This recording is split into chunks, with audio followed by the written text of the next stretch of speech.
તો જય માતા દોસ્તો, આજે આપણે આવી ગયા છે આપણા કપાસના ખેતરમાં અને તમે પાછળ જોઈ શકો છો કપાસના છોડવા ઊભા સુકાઈ ગયા છે.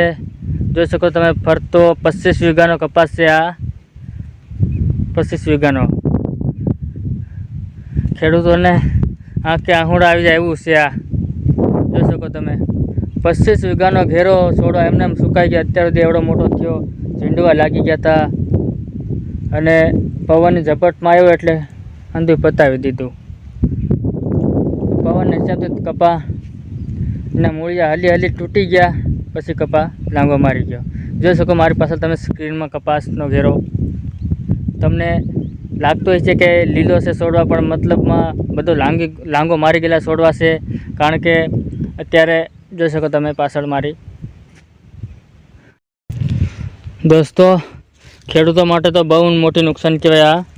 આ છોડવો હવે પાછો ન થાય, અને થાય ક્યારે નવેસરથી આ પાન ખર્યા તે પછી ફૂટ કદાચ આવે ને તો થાય, પછી થાય ક્યારે દિવાળીએ.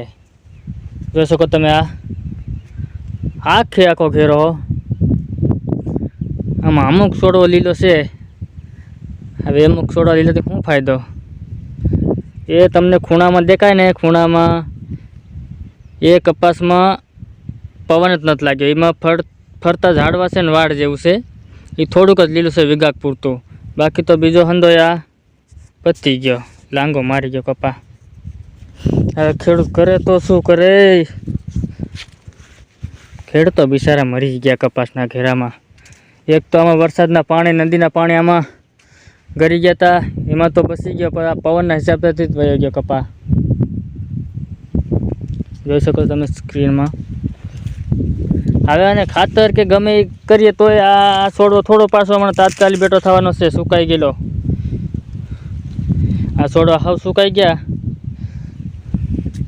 એ તો હમણાં બેટા ન થાય. આ છોડો પાછો થોડો લીલો થાય.